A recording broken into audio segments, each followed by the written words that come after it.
get this bad boy running. Kulan Gath, bundle. Before we get into the Robert E. Howard content today, I want to do a little aside here. Some of you may have noticed, maybe have noticed, over the last, I don't know, 100 some odd videos we've done here. Big congratulations going out to the Yankees organization. Last week, the news was announced that they had executed a trade where I think they gave up 5 players and got 2 back. And again, I just skimmed through the articles here. I haven't gone full detail, but the big news for me was they brought on board Juan Soto.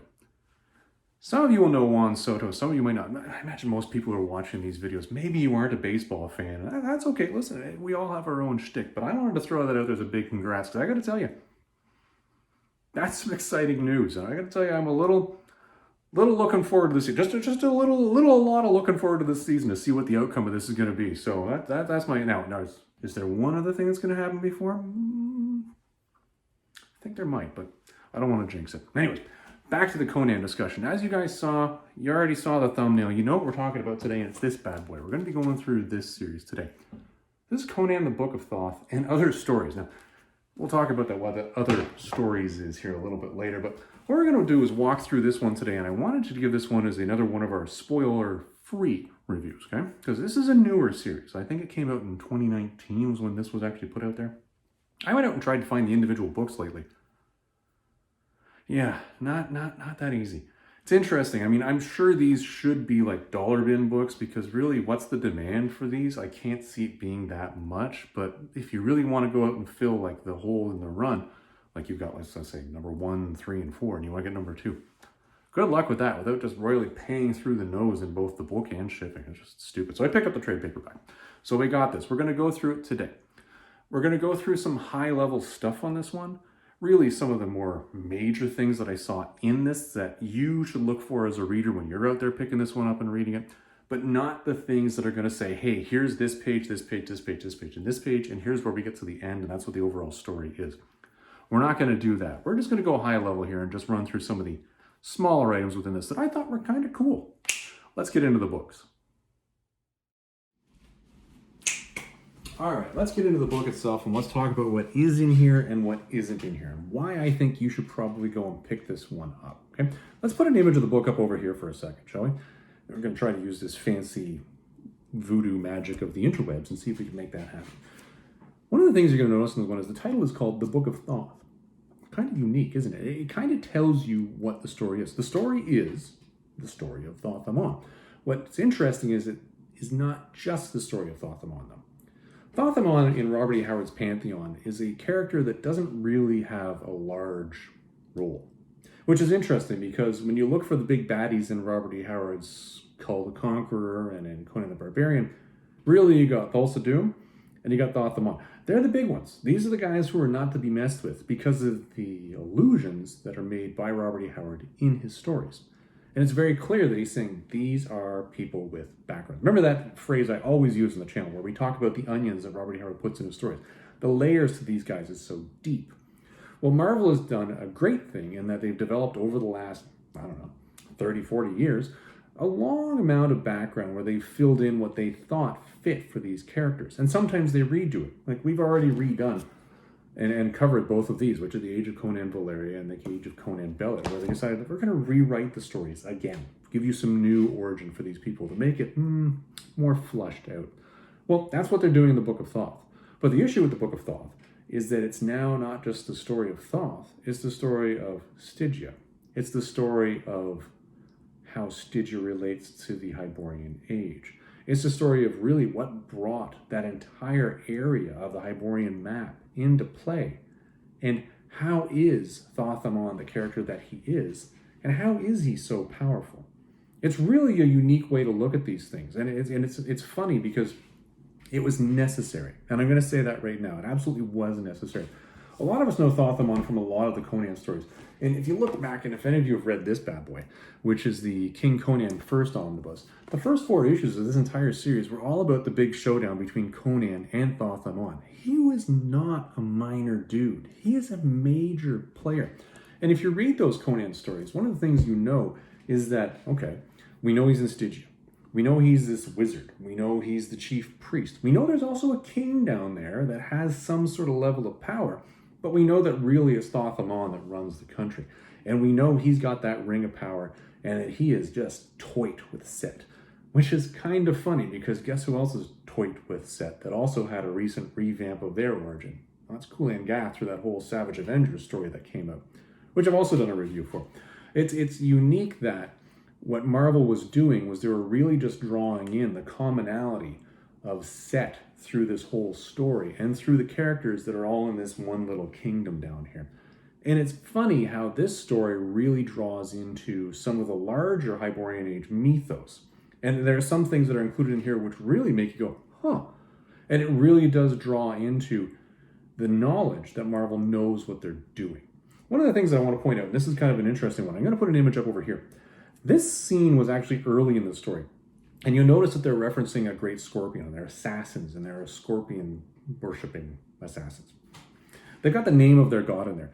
But what's interesting is I immediately jumped into that. And I went, oh, assassins. That's kind of funny. Worshipping a scorpion guy. Who ever heard this before? Well, pull this bad boy up. Altar of the Scorpion.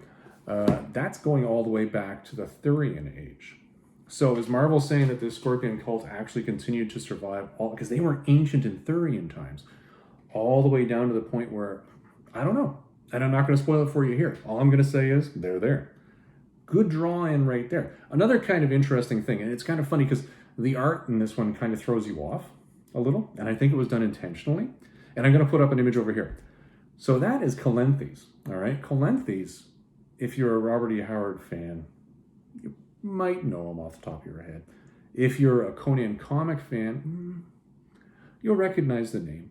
If you've read a fair amount of Red Sonja, especially back in those early days, well, especially where there was that big crossover with her and Conan, well, then you definitely know the name.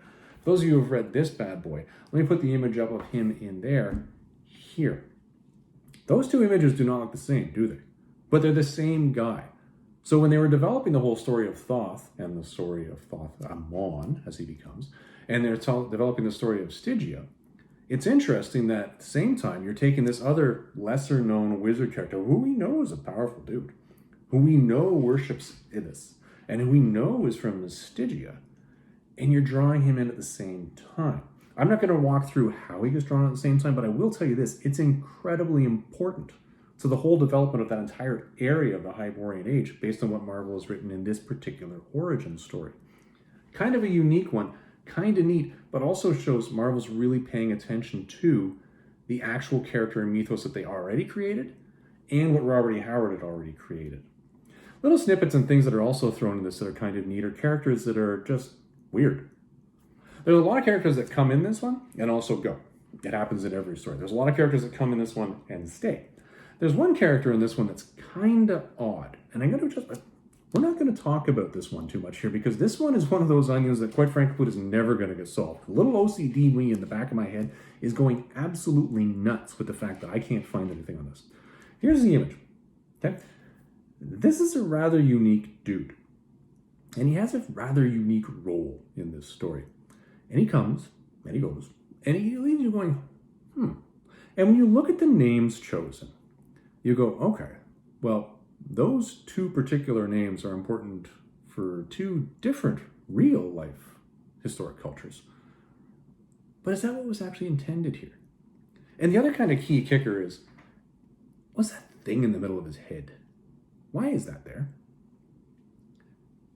Go back to that Red Sonja image I showed you earlier of Calanthes. There's one of those there too. Weird. Anyway, little onions. Again, I've always said Robert E. Howard did a fantastic job of throwing onions in the story. Is this Marvel's attempt to actually recreate one of those onions and throw it in here? I don't know. I actually have no clue. And I can tell you, it's infuriating me because I will tell you when you read this, you're going to be left with the same questions at the end of this one as I have. And you're going to go, man, I wish they flushed that one out. But overall, writing, really spot on and really very much of a catch-all exercise for Marvel. I think they did a good job on this one. The art, though, is something else, and that's something we are going to have to discuss in a separate matter, right? I'm not saying the art is bad. What I'm saying is the art is different. Let's put up that cover image one more time over here. Notice how dark this image is. Notice the stylized art within this, how certain things are elongated and stretched and body organs are kind of off and anatomy just looks kind of weird. That's not just on the covers, that's throughout the story. And this is kind of a unique point, and I want to make this right here. This is done intentionally. I think it was very well done. The story here is not a light story. It is a dark story. It is a dark story with a lot of dark twists to it. The art style conveys that. The majority of these pages are not giant white pages. They are dark imagery, dark pages, dark scenes just blasting at you. Really conveys the fact that this ain't a happy story. And it's interesting, if you look closely, you're going to see the imagery change from almost a brighter level overall, so that by the time you're at the end of the story, it's perpetually dark. Now, there's a reason for the perpetual darkness at the end as well, and that has something to do with the plot. I'm not going to spoil it for you, but I will say it does closely relate to the fact that this book, even though it's called The Book of Thoth and Other Stories, is just The Book of Thoth and Other Story, singular. And that story is one we've covered on this channel before, which I can guarantee you most people do not have in their collection. I have suggested that perhaps if you're out there in dollar bins and you do find it, you do want to add to your collection. And that is Conan the Mask of Acheron. That's right, the movie adaptation in comic format of that movie. All right, this is here, that movie. All right, and I know I'm saying that movie here. It's in here.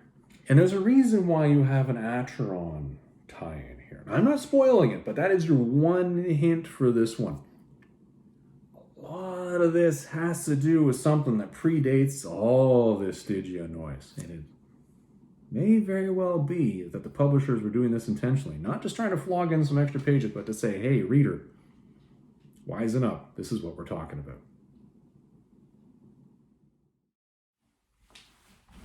Well, everybody, that was our run through of this series. And I got to tell you, this was kind of a fun one for me to read. And I hope that you, when you go to pick it up, think the same. Interesting art throughout it. That's all I'm going to say about that. We already commented on that in a little review when we were sitting down over there. Interesting little tidbits, though, that were thrown in here that sort of made you go, well, who's that guy? I don't want to spoil it. Just things where you go, huh, that was unique. I wonder if that's supposed to lead somewhere, or was supposed to lead somewhere. I guess we'll never know now, because as I say, the whole thing is just shifted over to Heroic Signatures and Titan now, unless they want to pick this up and delve further into it. Who knows? Everybody, I hope you enjoyed this one. We'll see you in the next video.